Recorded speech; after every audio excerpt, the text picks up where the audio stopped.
स्वागत है बच्चों आप सभी का Ayush Pandey physics YouTube channel पर। यहां मिलती है आपको रेगुलर क्लास भौतिक विज्ञान कक्षा 12 फिजिक्स क्लास 12th के लिए रोज रात 9 बजे।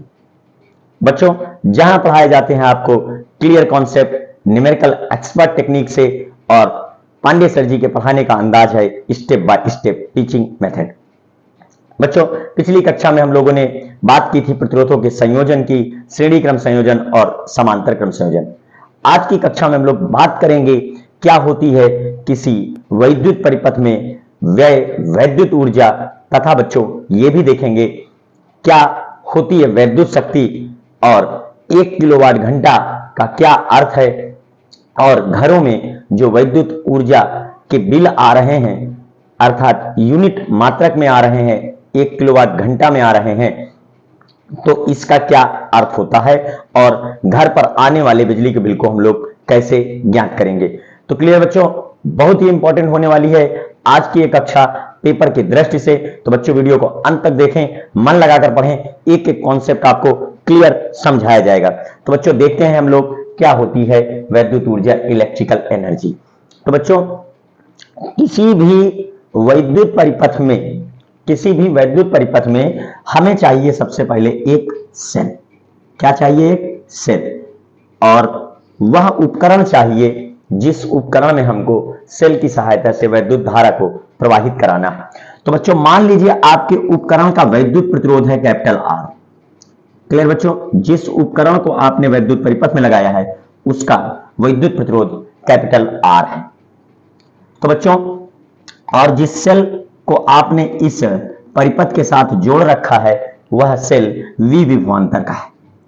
तो बच्चों सेल का काम होता है वैद्युत परिपथ में वैद्युत ऊर्जा को देना, और सेल द्वारा व्यय इसी ऊर्जा की मात्रा को हम लोग कैलकुलेट करने वाले। तो बच्चों जब किसी परिपथ में हम सेल को आरोपित करते हैं तो परिपथ में जो वैद्युत धारा प्रवाहित होती है वो अधिक विभव से कम विभव की ओर वैद्युत धारा प्रवाहित होती है। तो इस वैद्युत परिपथ में अधिक विभव से कम विभव की ओर वैद्युत धारा प्रवाहित होगी। अब बच्चों जो परिपथ में होता है वैद्युत प्रतिरोध, इसका काम होता है वैद्युत धारा के प्रवाह में अवरोध उत्पन्न करना। अर्थात इस वैद्युत प्रतिरोध के विरोध में जब हम धारा को प्रवाहित कराएंगे तो बच्चों हमें करना होगा कार्य, और यही कार्य करने के लिए ऊर्जा देता है सेल। तो बच्चों सेल द्वारा इस प्रतिरोध के विरोध में धारा को प्रवाहित कराने में जो व्यय ऊर्जा होती है उसे ही हम परिपथ में व्यय वैद्युत ऊर्जा कहते हैं। तो क्या डेफिनेशन बनेगी बच्चों, इसकी डेफिनेशन देख लेते हैं। किसी वैद्युत परिपथ में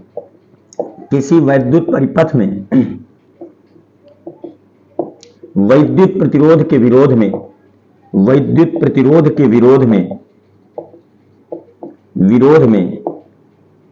वैद्युत धारा को प्रवाहित कराने में सेल द्वारा व्यय वैद्युत ऊर्जा, तो बच्चों इसे E से भी डिनोट करते हैं और या W से भी डिनोट करते हैं। व्यय वैद्युत ऊर्जा E या W कामा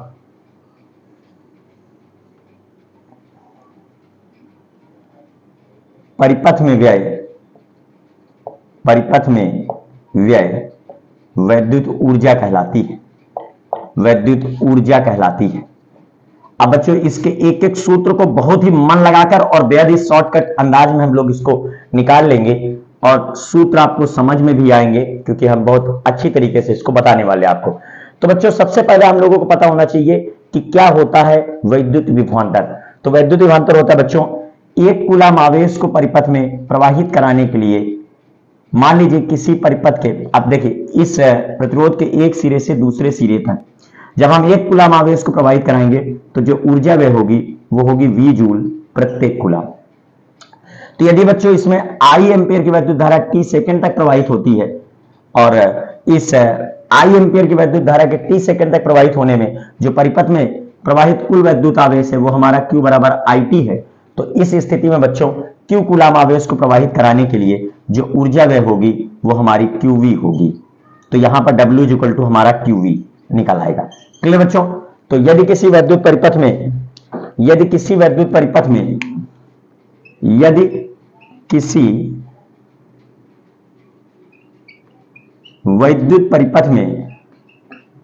परिपथ में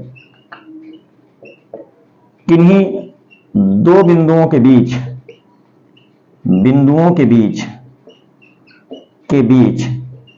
वैद्युत विभवांतर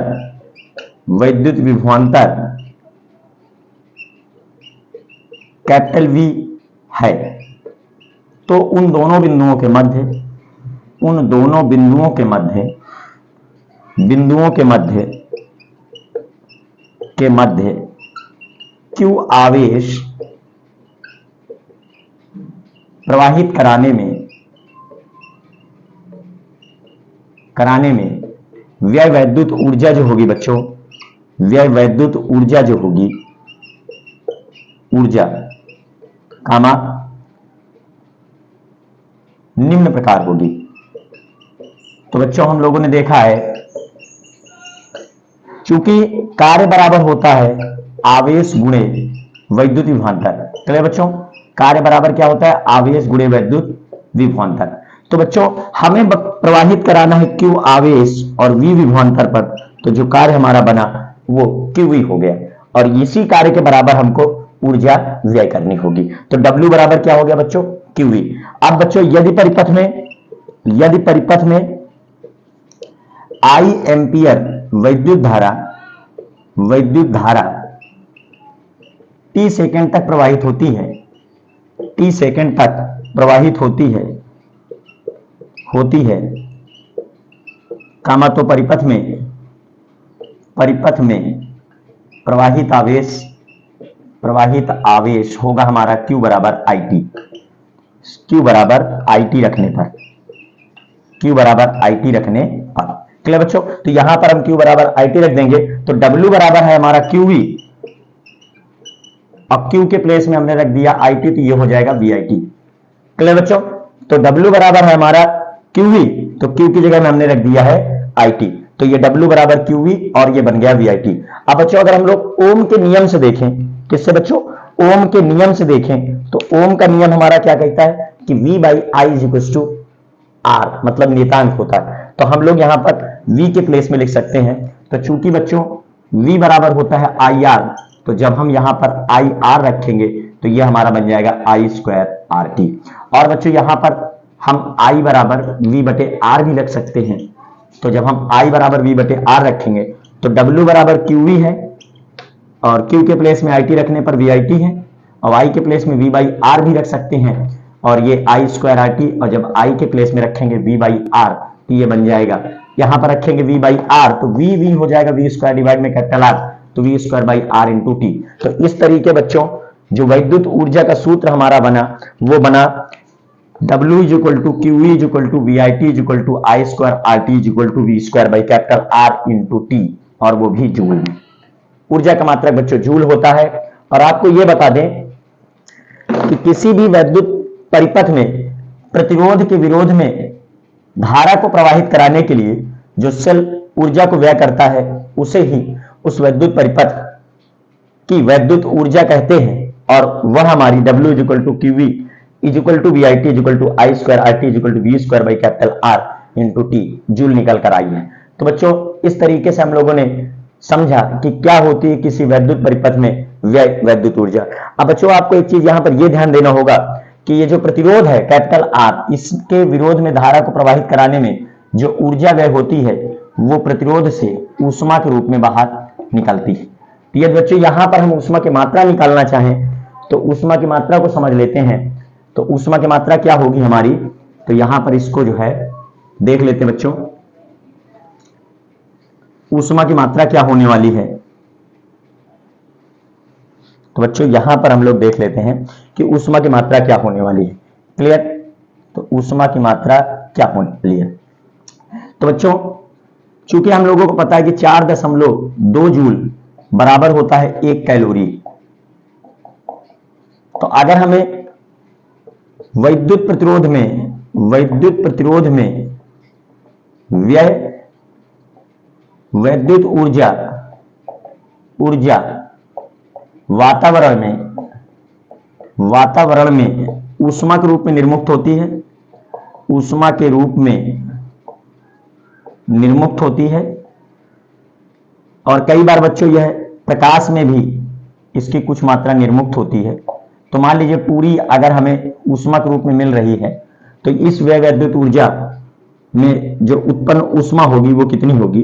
तो ऊष्मा की मात्रा यदि देखें तो ऊष्मा की मात्रा हम जूल में भी लिख सकते हैं, और जूल में अगर होगी तो फिर हम यही सूत्र लगाएंगे। लेकिन अगर हमको ऊष्मा की मात्रा कैलोरी में ज्ञात करनी है तो बच्चों उस स्थिति में हम H इक्वल टू कर देंगे 4.2 का दे देंगे भाग, तो W अपान 4.2 और QV अपान 4.2 और VIT अपान 4.2, तो ये कैलोरी में हमारा मान बन जाएगा। और I स्क्वायर RT अपान 4.2 भी कर सकते हैं, और बच्चों V square by capital R into T upon 4.2 भी कर सकते हैं। तो लेकिन बच्चों याद रखना यहां पर जो ऊष्मा की मात्रा निकल कर आएगी वो कैलोरी में होगी। तो जूल को बदल देना है कैलोरी में और ऊष्मा की मात्रा हमारी आ जाएगी, जिसके लिए आपको 4.2 का बच्चों भाग देना है। तो बच्चों तो इस तरीके से हम लोगों ने समझ लिया किसी वैद्युत परिपथ में व्यय वैद्युत ऊर्जा का अर्थ क्या होता है। प्रतिरोध के विरोध में आवेश को प्रवाहित कराने के लिए बच्चों कार्य करना पड़ेगा, और उस कार्य के लिए बच्चों सेल ऊर्जा देगा, और जो ऊर्जा सेल देगा वही हमारी वैद्युत ऊर्जा परिपथ में व्यय वैद्युत ऊर्जा कहलाएगी। क्लियर बच्चों? तो इसके बाद देख लेते बच्चों कॉन्सेप्ट क्या होती है वैद्युत शक्ति। ठीक है, तो एक बार इसको पूरा आप देख लीजिए, इसको मन लगाकर समझ लीजिए। और यहां पर बच्चों हम लोग यहां पर देख लेते हैं, इसको शॉर्टकट में कर देते हैं थोड़ा सा। वैद्युत ऊर्जा के बाद फिर वैद्युत शक्ति समझते हैं, तो इसको और शॉर्टकट में लिख देते हैं बच्चों। यहां पर हम लोग समझ लेते हैं इन कॉन्सेप्ट्स को। तो बच्चों हम लोगों को मालूम है कि एक कूलाम आवेश के लिए विभवांतर के बराबर कार्य करना है, तो क्यू कूलाम आवेश के लिए QV कार्य करना है। Q बराबर होता है IT, तो हमको VIT कार्य करना है। और बच्चों V इक्वल टू होता है IR, तो हमको I स्क्वायर RT कार्य करना है। और I इक्वल टू लिख सकते हैं V बाई R, तो हमको V square by capital R into T, इतना हमें जूल में कार्य करना है। क्लियर बच्चों? यही कार्य हमारा बन जाएगा W equal to QV equal to VIT equal to I square RT equal to V square by capital R into T। Clear बच्चों? तो ये हमारे सूत्र है। यदि आपको इसको परिवर्तित करना है ऊष्मा में तो हम 4.2 का भाग दे देंगे। क्लियर बच्चों? अभी ये हमारे जूल में है, अभी ये हमारे जूल में है। तो बच्चों इसके बाद हम लोग देख लेते हैं क्या होती है वैद्युत शक्ति। क्लियर? तो वैद्युत शक्ति देखते हैं अपने अगले कॉन्सेप्ट को। वैद्युत शक्ति क्या होती है? वैद्युत शक्ति, वैद्युत शक्ति इलेक्ट्रिकल पावर, वैद्युत शक्ति इलेक्ट्रिकल पावर। इसको डिनोट करते बच्चों, इसको डिनोट करते थे W से, और इसको डिनोट करते हैं इलेक्ट्रिकल पावर को P से। क्लियर बच्चों? तो क्या होती है वैद्युत शक्ति? ध्यान से समझेंगे बच्चों इस कॉन्सेप्ट को। देखिए बच्चों, समय के साथ किसी वैद्युत परिपथ में जब धारा प्रवाहित होती है तो ऊर्जा व्यय होती है, अर्थात प्रतिरोध के विरोध में हमें आवेश को प्रवाहित कराने में कार्य करना होता है। तो बच्चों समय के साथ किसी भी परिपथ में धारा को प्रवाहित करते रहने पर निरंतर कार्य होता रहेगा।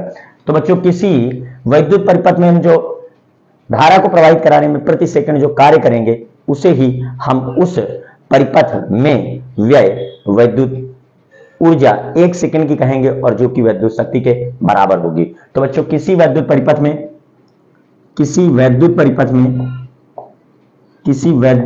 में एकांक समय में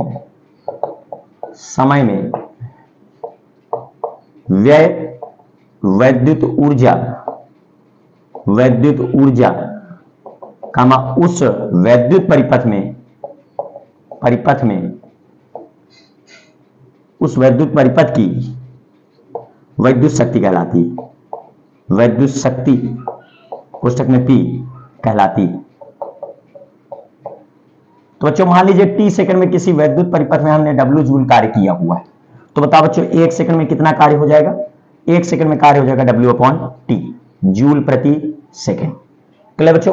तो किसी विद्युत परिपथ में अगर T सेकंड में हमने W जूल कार्य किया है प्रतिरोध के विरोध में धारा को प्रवाहित कराने पर, सेल द्वारा जो व्यय ऊर्जा है उस विद्युत परिपथ में वो W जूल है, तो 1 सेकंड में कितनी होगी? W/T, जूल प्रति सेकंड। तो इसे ही बच्चों हम लोग कहेंगे परिपथ की विद्युत शक्ति। तो यदि किसी विद्युत परिपथ में T सेकंड में व्यय विद्युत ऊर्जा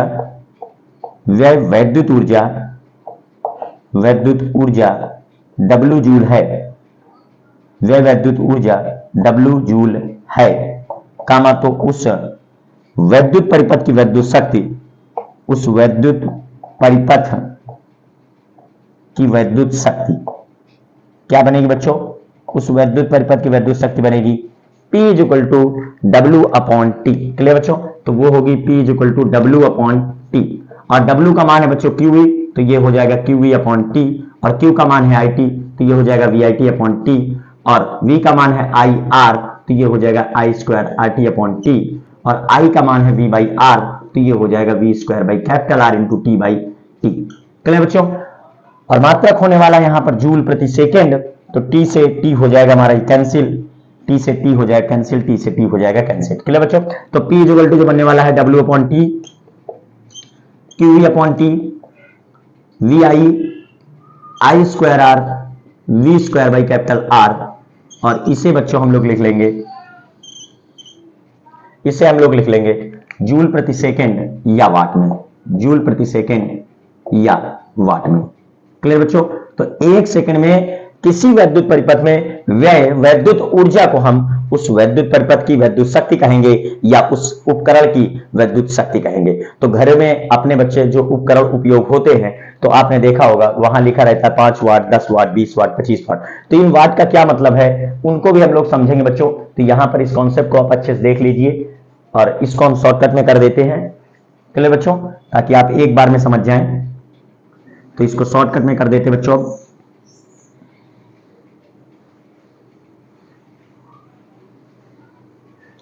सिंपल सी बात है बच्चों, किसी विद्युत परिपथ में जो T सेकंड में व्यय विद्युत ऊर्जा है वो है हमारी W जूल, तो 1 सेकंड में व्यय विद्युत ऊर्जा जो है वो है हमारी W/T, जूल प्रति सेकंड, या इसी को हम लोग वाट कहते हैं। क्लियर बच्चों? या इसी को हम लोग वाट कहते हैं। क्लियर बच्चों? या इसी को हम लोग वाट कहते हैं। तो 1 सेकंड में व्यय विद्युत ऊर्जा को ही हम लोग कहते हैं विद्युत शक्ति, 1 सेकंड में व्यय विद्युत ऊर्जा को ही हम लोग कहते हैं व्यय विद्युत शक्ति। तो बच्चों ये हमारा P = बन गया W/T, ये विद्युत शक्ति का सूत्र हो गया, जूल प्रति सेकंड या वाट। इसी के साथ बच्चों अगर हम यहां पर मान रख देंगे तो P बराबर हमारा बन जाएगा W/T, QE/T, VI, I²R और V²R। और आपको ध्यान देना होगा विद्युत शक्ति का SI मात्रक जो है, विद्युत शक्ति का SI मात्रक ये वाट होता है। क्लियर बच्चों? वाट होता है। अब बच्चों इसके बाद हम लोग कॉन्सेप्ट देखेंगे कि 1 वाट की क्या होगी परिभाषा। क्लियर बच्चों? तो देख लेते हैं 1 वाट की परिभाषा क्या होने वाली है। 1 वाट की परिभाषा क्या होगी? तो बच्चों देखते हैं 1 वाट की परिभाषा क्या होगी। 1 वाट की परिभाषा, 1 वाट की परिभाषा, definition of 1 watt, definition of 1 watt, definition of 1 watt. Clear बच्चों? तो देखिए चूंकि विद्युत शक्ति P बराबर होता है W/T, जूल प्रति सेकंड कह लें या वाट कह लें। अब बच्चों जब हमारा T बराबर होगा 1 सेकंड तथा W बराबर होगा 1 जूल, तब बच्चों हम लोग देख सकते हैं कि P बराबर 1 जूल बटा 1 सेकंड होने वाला है। इसी को हम लोग 1 वाट कहने वाले। तो बच्चों किसी विद्युत परिपथ में अथवा किसी उपकरण में या उपकरण में यदि 1 सेकंड में व्यय विद्युत ऊर्जा 1 जूल है, व्यय विद्युत ऊर्जा 1 जूल है, कामा तो उस उपकरण की विद्युत शक्ति 1 वाट होगी।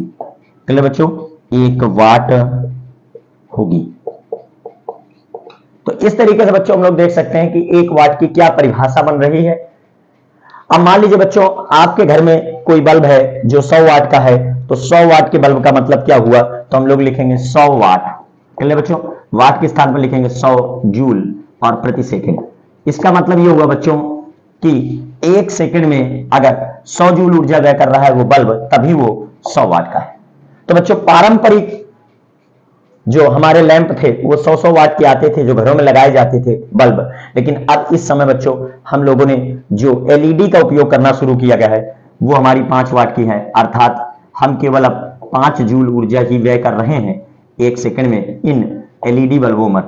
इसीलिए बच्चों सरकार हमारी एलईडी बल्बों के उपयोग के लिए आपको प्रोत्साहित कर रही है कि 1 सेकंड में व्यय विद्युत ऊर्जा अब 5 जूल है, पहले 1 सेकंड में व्यय विद्युत ऊर्जा 100 जूल थी, तो काफी ऊर्जा की मात्रा का बचत हो रहा है। यहां पर बच्चों अधिकांश भाग ऊष्मा के रूप में निर्मुक्त हो जाता था, प्रकाश के रूप में आपको बहुत ही कम भाग मिलता था, लेकिन एलईडी में आपको अधिकांश भाग प्रकाश के रूप में मिलता है और ऊष्मा के रूप में बहुत कम मात्रा हमारी व्यय होती है। तो बच्चों देख लिया हम लोगों ने कॉन्सेप्ट आज का, वैद्युत ऊर्जा क्या होती है, वैद्युत शक्ति क्या होती है और 1 वाट की क्या परिभाषा होगी। तो चलते हैं बच्चों अपने नेक्स्ट कॉन्सेप्ट में, जहां बात करेंगे क्या होता है 1 किलोवाट घंटा।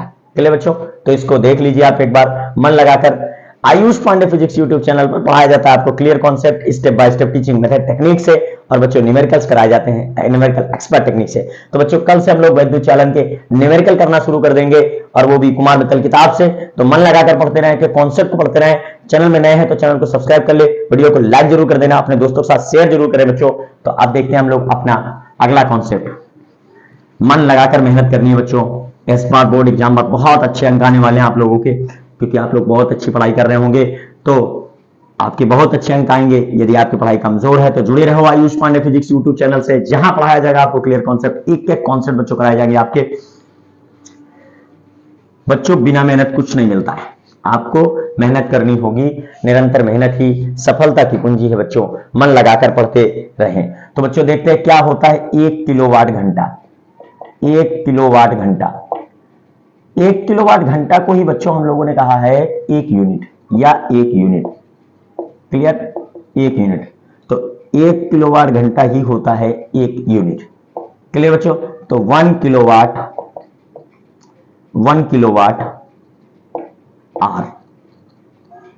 आर इसी को कहते हैं 1 यूनिट।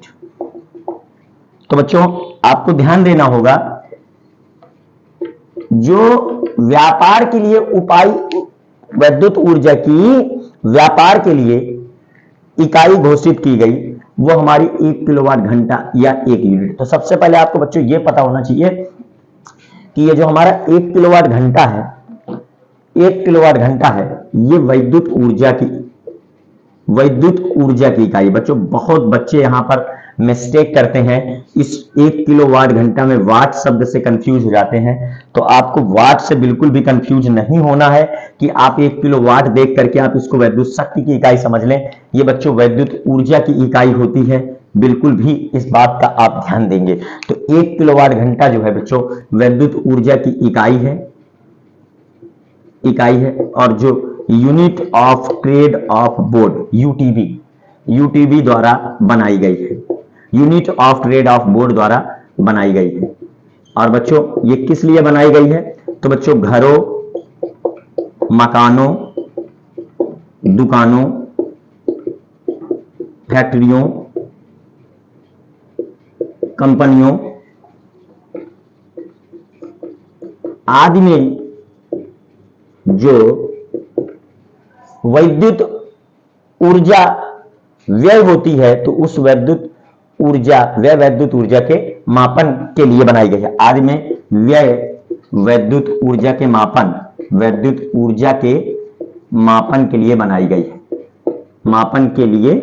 गई है, बच्चों जब ये माप लेंगे तो इसके बाद आपको बताएंगे कि कितना रुपया आपका हुआ और ये आपको हमें देना है।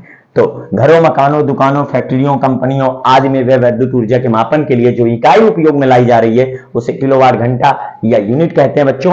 और ये विद्युत ऊर्जा की इकाई है, unit of trade off board द्वारा बनाई गई है, जो आपके घरों के बिजली के बिल के लिए आपको बताया जाएगा कि आपका इतना रुपया हुआ है, आपने इतना यूनिट उपयोग किया हुआ है।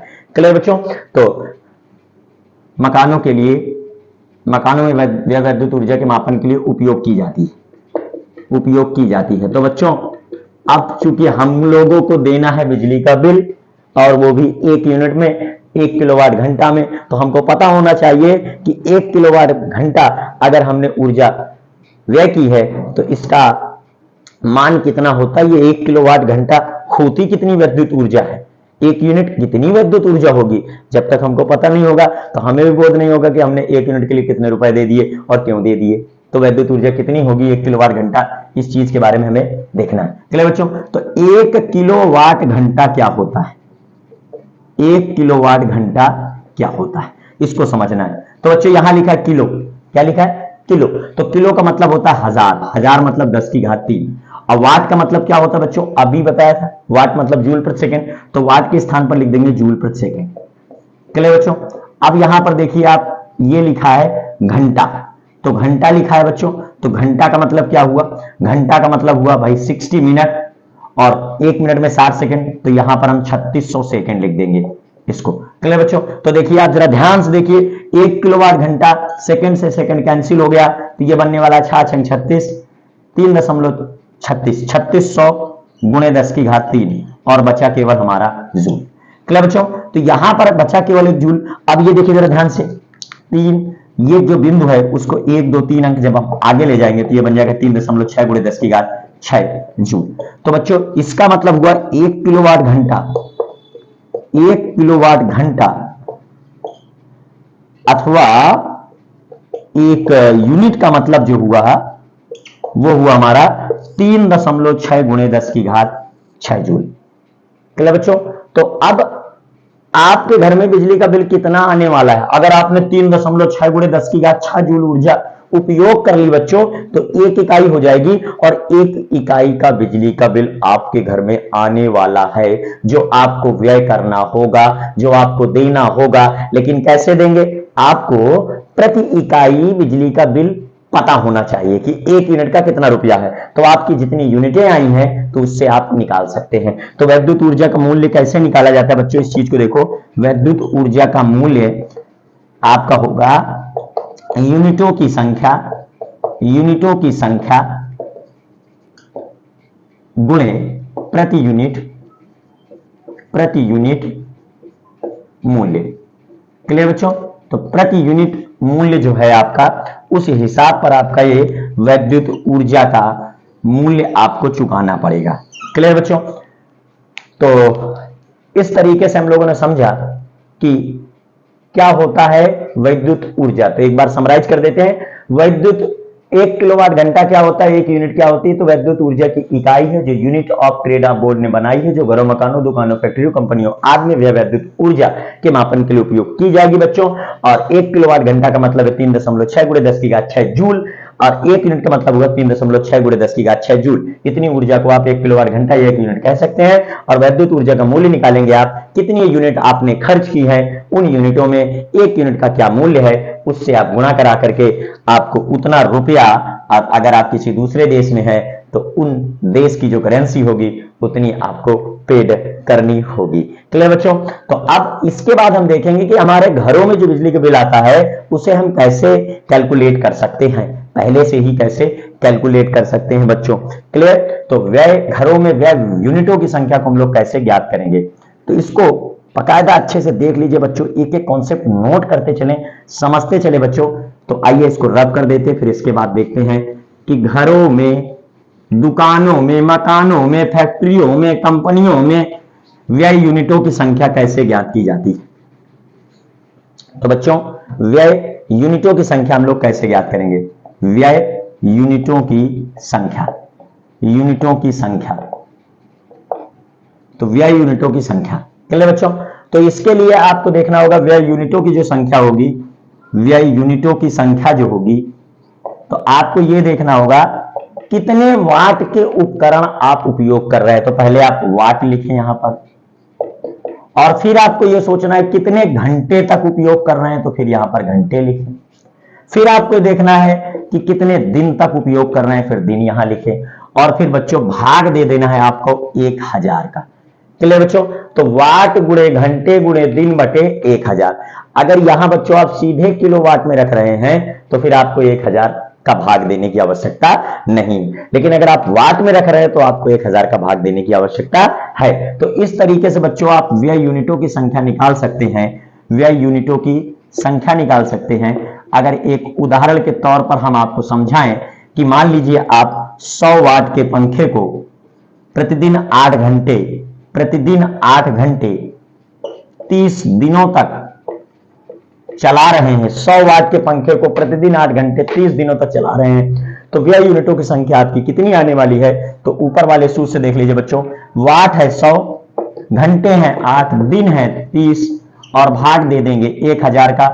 तो बच्चों यहां पर आपके जो यूनिटों की संख्या आने वाली है 24 यूनिट, 8 त्रिक 24 यूनिट आपका जो है बिजली का बिल आने वाला है। तो इस तरीके बच्चों कितने वाट का उपकरण कितने घंटे और कितने दिन तक चलाया जा रहा है, तो इस सूत्र में आप वाट गुणे घंटा गुणे दिन बटे 1000 करके आप व्यय यूनिटों की संख्या ज्ञात कर सकते हैं।